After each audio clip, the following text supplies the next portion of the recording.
एक मीटिंग चल रही है और इस मीटिंग में वजीर दाखिला यानी होम मिनिस्टर अमित शाह मौजूद हैं और साथ ही रविशंकर प्रसाद के बारे में भी खबर है कि वो भी पहुंचे हैं और जो नेशनल सिक्योरिटी एडवाइजर हैं वो भी वहां मौजूद हैं। ये इस वक्त की एक अहम खबर जैसा हम पहले आपको बता रहे थे। और इसी बीच श्रीनगर में गैर मामूली सिक्योरिटी की तैनाती है। पहले जारी आदमशुमार से ज्यादा तादाद में फौज वहां पहुंची ऐसी खबर आ रही है और साथ ही साथ वजीर आजम की रिहायशगाह पर सलामती को लेकर मीटिंग जारी है। तो ये जो खबर है इसके मुतालिक बहुत तरह की बातें पहले से हो रही थी। अब ये खबर आ रही है कि पहले जो आदाद व शुमार बताए गए थे सिक्योरिटी एहलकार के डिप्लॉयमेंट के, उससे कहीं ज्यादा तादाद में सिक्योरिटी एहलकार जम्मू कश्मीर भेजे गए हैं और वहां उनकी तैनाती की गई है। और इस वक्त हमारे साथ नुमाइंदे जिया मौजूद हैं, करगिल से हमारे साथ जुड़ रहे हैं। जिया, करगिल में आप किस तरह की वहां सरगर्मी देख पा रहे हैं और क्या वहां भी जो शहरी इलाके हैं वहां भी 144 यानी 144 नाफिज किया गया है? जी हाँ, आमतौर पर अगर देखा जाए तो यहाँ हालत बिल्कुल नॉर्मल है। बेशक लोगों में थोड़ी सी जहन थोड़ा सा वहम बैठा हुआ है, मगर यहाँ बिल्कुल टूरिस्ट का जो फ्लो है बिल्कुल नॉर्मल है। जब से डिप्टी कमिश्नर ने कल से कहा है कि यहाँ नॉर्मल एकदम हालत है, कोई भी आ सकता है, टूरिस्ट फ्लो बिल्कुल नॉर्मल है। बेशक लोगों में थोड़ा सा कल परसों से थोड़ा जहन में थोड़ा सा वहम बैठा जब से यहाँ से थोड़ा सा सिक्योरिटी जो फोर्सेस यहाँ भी लाए गए हैं, मगर यहाँ कोई भी अभी तक 144 CRPC का यहाँ कोई भी यहाँ अभी रूल यहाँ लागू नहीं किया गया।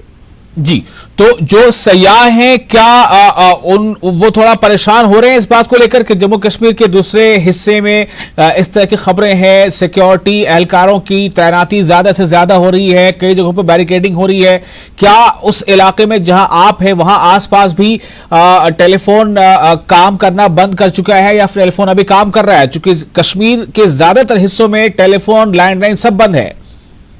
जी हाँ, अगर लद्दाख की बात की जाए तो यहाँ बिल्कुल नेटवर्क में बिल्कुल प्रॉब्लम नहीं है। यहाँ अभी जिस तरह मैंने आपको थोड़ी देर पहले भी कहा कि बिल्कुल डिप्टी कमिश्नर ने टूरिस्ट को बाज़ाब्ता इनवाइट किया है कि यहाँ आए, तो बिल्कुल प्रॉब्लम नहीं है। यहाँ नेटवर्क भी बिल्कुल अच्छा चल रहा है और इवन टूरिस्ट भी बिल्कुल काफी बिल्कुल एंजॉय करके यहाँ टूरिस्ट सपोर्ट में जा रहे हैं। जी, लेकिन अब सयाहों को ये खबर तो मिली होगी कि जम्मू कश्मीर में कुछ ऐसे हालात बने हुए हैं।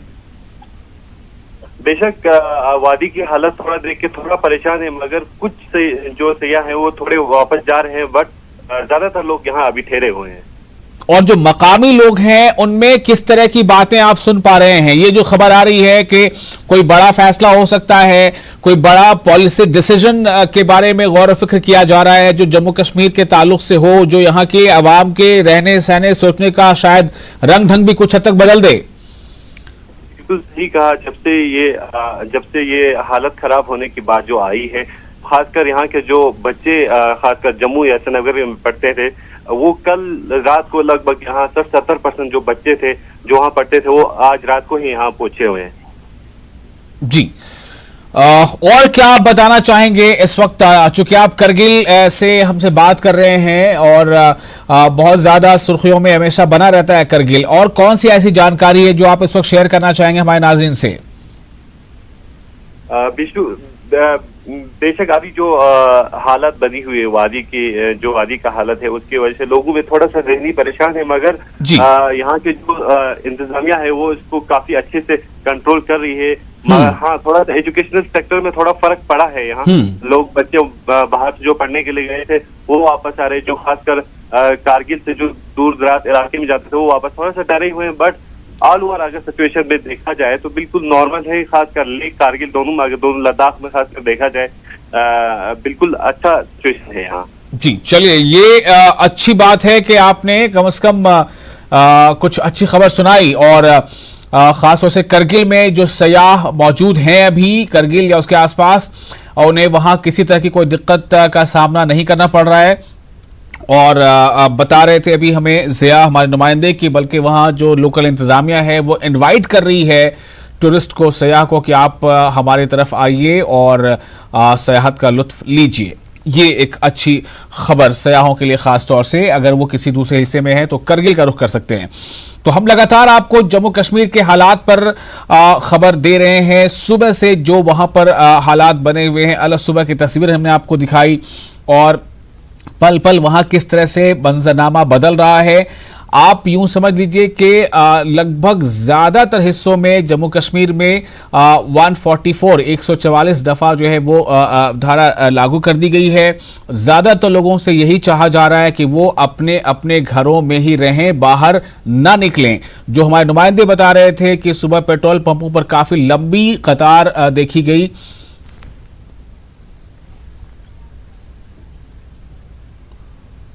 और इस वक्त हमारे साथ हमारे नुमाइंदे सुनील सिंह जुड़ चुके हैं अखनूर से। सुनील, आपको मेरी आवाज मिल पा रही है तो आप हमें बताएं कि वहां अखनूर में किस तरह की सूरत हाल आप देख पा रहे हैं। क्या वहां भी 144 नाफिज है? बिल्कुल सर जी, मैं आपको बताते चलूं कि यहाँ पर भी 144 है। सुरक्षा का पुख्ता इंतजाम किया हुआ है। यहाँ तक अभी तक तो यहाँ कोई टेंशन क्रिएट नहीं है और ना अभी यहाँ तक लगता है कि यहाँ पे कोई टेंशन क्रिएट भी नहीं होगा ग्रामीण क्षेत्रों में। जी, लेकिन वहां खबरें किस तरह की पहुंच रही हैं? लोग आपस में क्या बातें कर रहे हैं? लोगों का कहना है कि लोग सोच में पड़े हैं कि अभी जैसे 9:30 बजे बताया जा रहा है कि मीटिंग है। लोगों का कहना है कि लोग अटकलें लगा रहे हैं कि शायद जम्मू कश्मीर को अलग किया जाए या फिर 370 को हटाया जाए। बस इसी विषय में आपस में लोग अटकलें लगा रहे हैं। जी, तो और सिक्योरिटी डिप्लॉयमेंट क्या पहले से ज्यादा की गई है वहां पर? क्या वहां भी कुछ रेस्ट्रिक्शंस हैं कुछ खास इलाकों के लिए, कुछ खास रास्तों पर? बिल्कुल सर, मैं आपको बताते चलूं कि सिक्योरिटी के पुख्ता इंतजाम है। सिक्योरिटी पहले से ज्यादा है। दफा 144 लगी है और बाजार में जैसे ज्यादा आवाजाही बंद की गई है या बाजार मैक्सिमम यहाँ पे बंद है। जी, दुकानें भी बंद हैं? बिल्कुल बिल्कुल बिल्कुल विशाल, दुकानें भी यहाँ पे बंद हैं। क्या आपके उस इलाके में सयाह पहुंचते हैं, है वहां इन दिनों? नहीं सर। जी, चलिए, लोगों में लेकिन इसको लेकर बहुत तरह की बातें हो रही हैं। लोग कयास आराइयां कर रहे हैं कि कुछ हो सकता है, कुछ होने वाला है। अखनूर से हमारे नुमाइंदे, हमारे रिपोर्टर सुनील सिंह ये जानकारी दे रहे हैं। वहां भी लोगों के जहन में ये बात है कि हो सकता है कि कश्मीर के ताल्लुक से कोई फैसला हो, जम्मू कश्मीर लद्दाख को अलग अलग कर दिया जाए या 35A 370 के ताल्लुक से कोई फैसला हो। ऐसी चर्चा वहां भी हो रही है। सिक्योरिटी डिपार्टमेंट पहले से वहां भी ज्यादा है। छोटा सा ब्रेक, जल्द हाजिर होते हैं।